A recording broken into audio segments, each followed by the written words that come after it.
A 5 días de las elecciones presidenciales en Ecuador, todavía siguen las controversias en torno a quién va a acompañar al candidato del correísmo, a Andrés Arauz, a la segunda vuelta que va a tener lugar el 11 de abril próximo. Con el 99,65% de las actas computadas, Arauz lidera entonces la elección con el 32% de los votos.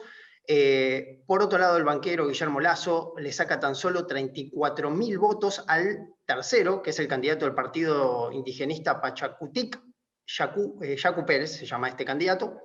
Bueno, ante esta diferencia tan exigua, este último, o sea, Yacu Pérez viene denunciando fraude electoral, pidió el recuento de votos en varios departamentos, es decir, provincias del país. Bueno, para analizar un poco este escenario político que se abrió después de las elecciones presidenciales, entonces en Ecuador, es que estamos en comunicación con David Chávez, él es licenciado en Sociología y Ciencias Políticas de la Universidad Central de Ecuador, también magíster en estudios latinoamericanos y docente de esta casa de estudios. David, te agradecemos muchísimo nuevamente que estés en el Noticiero Popular de Barricada TV, y empezaría, bueno, por preguntarte qué elementos ves a destacar de este panorama que se está dando ahora. En estos momentos, Lasso y Pérez están en una reunión con la gente del Consejo Nacional Electoral para deliberar qué es lo que hacen en torno a si se abren nuevamente las urnas. Una reunión muy extraña porque quedaron completamente afuera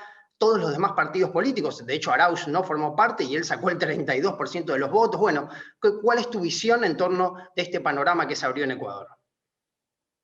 Hola Juan Manuel, gracias por la invitación, un gusto estar en Barricada TV. A ver, quizá conviene explicar brevemente qué es lo que ha pasado para que se produzca este escenario actual desde el día domingo 7 de febrero, el último domingo, hasta ahora. Lo que ocurrió es que en realidad la diferencia, a ver, el día de la elección se presentaron primero unos exit poll que daban el segundo lugar a Lasso y el tercer lugar a Yaco Pérez con una diferencia de alrededor de 3 o 4 puntos. Hacia la noche, el CNE, ya oficialmente el Consejo Nacional Electoral, el órgano electoral de Ecuador, oficialmente anuncia los resultados del conteo rápido que hizo el CNE. Esos resultados le dan primero a Arauz una votación un poco más baja de la que sacó al final, le dan el 30%, ponen en segundo lugar a Yacu Pérez con 19 algo y en tercer lugar a Guillermo Lasso, al banquero, con 19 algo también, digamos alrededor de 20 ambos, con una diferencia mínima. Muchos han dicho que el problema empezó ahí, porque el Consejo Electoral no debió hacer públicos estos datos con una diferencia tan pequeña. Al final el conteo rápido es un muestreo, no es el conteo de las juntas electorales totales, en fin. Eh, Sin embargo, bueno, esto se agrava porque con el transcurso de los días, cuando empiezan a cargarse los resultados electorales ya oficiales, las lecturas de las actas de cada junta de voto, empieza a aparecer en primer lugar Yacu Pérez, ¿no? Y en segundo, es decir, en segundo lugar, para ser precisos, y Claro. en tercer lugar Guillermo Lasso, pero con una diferencia exigua todo el tiempo, una diferencia que nunca llegó a ser mayor. Creo que en el momento más alto de esa diferencia llegaron a los 60.000 votos, que una votación de, bueno, 9 millones de electores, que son los que efectivamente fueron a las urnas, es absolutamente nada. Y esto generó la idea cuando en un momento dado Lasso empezó a subir y empezó a cortar esa brecha, generó la idea, en Yacu Pérez, o Yacu Pérez y su gente se dedicaron a expandir la idea de que les querían hacer un fraude. Como el Ecuador está viviendo algo así como un capítulo de mal surrealismo político en este momento, Yacu Pérez acusó a Rafael Correa de estarle haciendo un fraude en el CNE, ¿no? Cuando Rafael Correa y su candidato salieron victoriosos, ganaron la primera vuelta con mucha diferencia, no tenían nada que ver en esto, bajo el argumento de que Guillermo Lasso es más fácil de ganar para el correísmo que Yacu Pérez. Entonces Yacu Pérez aprovechó esto y empezó a decir que había una mega, a lo Trump, una conspiración muy extraña que unía a Correa, a Lasso, al socialcristianismo en el Ecuador. Bueno, venía todo el mundo en contra de él. Efectivamente, pasó el tiempo y Lasso ocupó el segundo lugar. No solo redujo la brecha, sino que rebasó a Yacu Pérez. ¿Qué es lo que pasó ahí? Para entenderlo y ver si hubo o no hubo fraude. Yacu Pérez no ha mostrado una sola prueba de que haya fraude. Digamos, no, nada, nada, nada. La única prueba que tiene es un tuit de Rafael Correa, además para acusarle a Rafael Correa en el que Correa hace unos cálculos. Correa es un estadístico además, hace cálculos estadísticos, estimaciones estadísticas, viendo la tendencia de las últimas horas del voto antes de que Lasso supere a Pérez, y dice, si uno ve la tendencia, Lasso va a superar a Pérez, analizando la tendencia. Y nosotros vamos a tener un poco más de votación, que fue lo que efectivamente ocurrió. Jaco Pérez toma este tuit y dice, ahí está la orden de Correa al CNE, y en base a eso arma todo el escándalo del fraude. No ha presentado una sola prueba, como te digo. Cuando se analiza qué es lo que ocurrió, se ve claramente cuál fue el problema, ¿no? El problema es que parece, no hay que perder de vista otra cosa, que la presidenta del Consejo Electoral viene del partido de Jaco Pérez. Ella es, la verdad yo no tengo claro si ella sigue siendo miembro de Pachacutic, pero fue miembro de Pachacutic por mucho tiempo, y me parece que es un dato importante a tener en cuenta, sobre todo en función de lo que voy a decir. Resulta que el Consejo Electoral decidió incluir primero las juntas electorales para este conteo de esa fracción última, las juntas electorales de la Sierra y de la región amazónica del Ecuador, que es donde Jaco Pérez gana con mucha ventaja.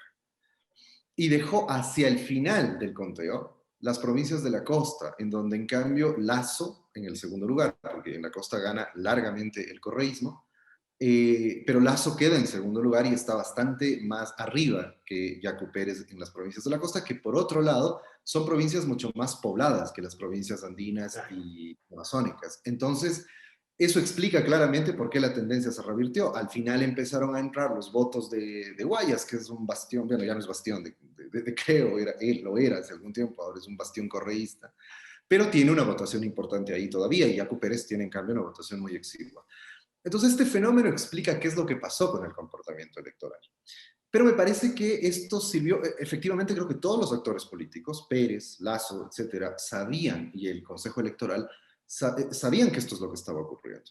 Me parece que la intención de armar esta idea de que no hay resultados, de que le quieren hacer fraude a Jaco Pérez, tenía otro objetivo, que creo que, en primer lugar, era enfrentar a la izquierda que representa a Jaco Pérez y al correísmo, y por otro lado, facilitar, allanar el camino para una alianza, que es una alianza de vieja data, hay que decirlo, en el Ecuador. No es un nuevo pacto que va a iniciar ahora entre esa izquierda y la derecha neoliberal.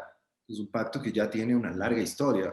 Yo he insistido en que lo que ahora se está haciendo es algo así como una renovación de votos de ese pacto, pero no es que se está inaugurando una nueva alianza. Bueno, en Solo por... 2017 había llamado a votar, Jaco Pérez había llamado a votar por Lasso, ¿no? Se Eso hizo es muy lo que decía. conocido esa declaración en la que dice prefiero a un banquero que a un dictador, si no me equivoco. Sí, sí, sí. Exacto, es a lo que me refiero. Y no fue una declaración exclusiva de Jaco Pérez, o sea, gran parte del Pachacutic, inclusive me parece que oficialmente el Pachacutic dijo que había que votar por Jaco Pérez. Los sindicatos cercanos a esta facción de las izquierdas anticorreístas también llamaron a votar por Jaco Pérez. Los partidos, todos los partidos, perdón, por Lasso en aquella época, todos los partidos de ese sector se alinearon en torno a Lasso, y peor aún, o sea, ese pacto fue el que se alió con Moreno cuando Moreno ya llegó al poder para destruir el correísmo. Es decir, ese pacto, todos fueron beneficiarios, también Pachacuti. Y por eso es que, lo que te decía, la presidenta del Consejo Electoral es Pachacuti, es decir, viene de esos acuerdos. Y lo que quiero graficar con todo esto es que al final lo que tenemos ahí es la larga historia de una coalición. La novedad de estos últimos 4 años es que con Moreno lograron llegar y el pacto se ha mantenido más o menos estable. Ha habido, o sea, digamos, estable en el balance final. Ha habido tensiones, ha habido problemas al interior, a veces algunos se han retirado, han vuelto a ingresar, y me parece que ahora están viviendo como que una reconfiguración muy importante de ese pacto, dados los resultados electorales que han tenido los grupos que han estado metidos en esa alianza. En este momento están reunidos en el Consejo Electoral los dos candidatos, solo ellos, con los consejeros, una cosa que no se entiende. Supongo que la justificación es porque la disputa es entre los dos, pero me parece que si el ánimo es democrático, Claro. si la idea... Pero no, es que están construyendo, además es curioso cómo Moreno ha convertido las instituciones del Estado en centrales de campaña política, ¿no? Es decir, aquí se viene haciendo una campaña sucia, además, en los tribunales de justicia, en la fiscalía, en el Consejo Electoral, que intentó tantas veces bloquear la participación del correísmo.